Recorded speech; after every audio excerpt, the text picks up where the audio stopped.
There's relief on the way for Queenslanders affected by dangerous flooding as water levels fall from major to moderate in Townsville. The river in Ingham, which was the worst affected, has also started to drop. Up to 1.2 metres of rain has fallen in areas between Cardwell and Townsville since Friday. Queensland Premier Crisafulli has acknowledged the resilience of residents. You are a very, very resilient group of people, but resilience doesn't mean you should be left on your own.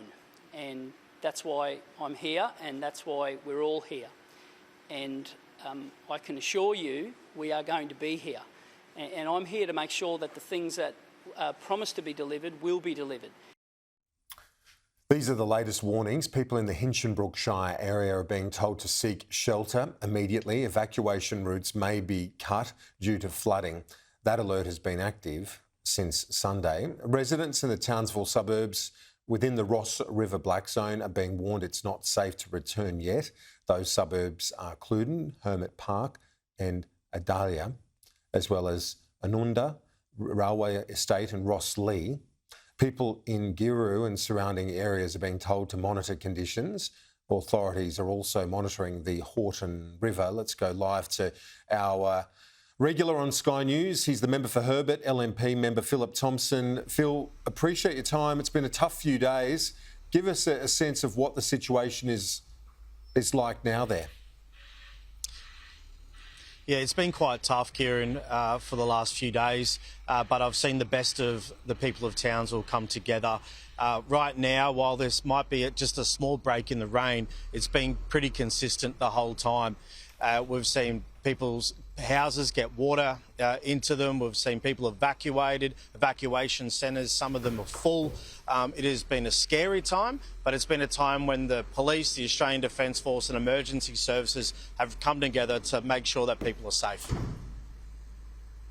I noticed that the Federal Minister thanked you as well for providing feedback to her, which was then used by the authorities. It's good to see that sort of cooperation between political parties at a time of national or natural emergency. You just have to do that, I guess.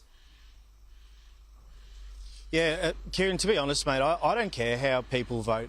And when we're in a natural disaster, I don't care if you love the other side, you hate my colour of shirt. I couldn't care less. At the end of the day, we want to keep people safe. We want to make sure they have the best information. And for Townsville to be supported, the Federal Labor Minister needs to know what's happening. I spoke to her every day. I asked her to come to Townsville. She's come to Townsville. We'll be meeting up again soon to go around, and I'll show her some affected areas because for the last few days I've been standing side by side with the Queensland Police Service, the Australian Defence Force, veterans and the community, building sandbag, stopping areas for that water we're going to go into, filling sandbags.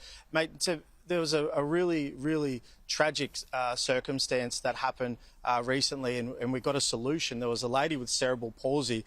She's wheelchair bound, and she had water all through her place, and she was laying on this mattress that was soaked. She was scared. She had nowhere to go, and I called up some army mates of mine. We went around, picked up her electronic wheelchair, took her to a safe location, and now she has accommodation for a period of time. But her place is wet, inundated with water, and will have mould all through it. But this is what we've seen in Townsville. Local legends, heroes come together to make sure people are safe.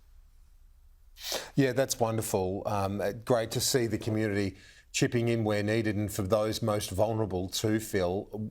Give us a sense of the mood, though. And I know that you've praised the resilience of the community, so did David Crisafulli.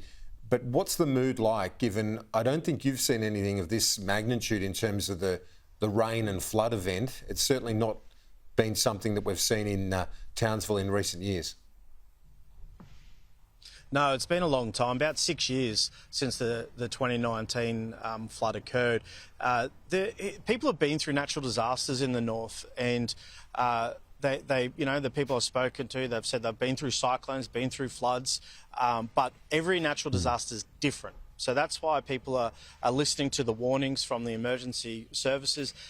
The mood has gone from, the quite anxious, watching the tide and watching the floods come in to now going, okay, we know where it's at, we know where we're at as a community, who needs help, how do we support?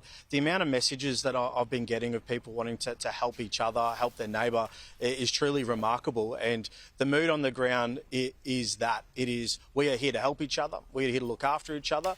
And I've said the same thing to the Premier, to the Labor Minister, to Peter Dutton.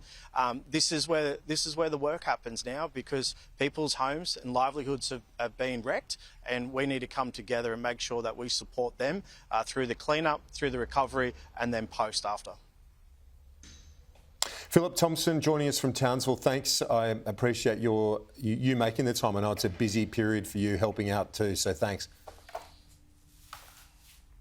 Thanks, mate. I appreciate having me.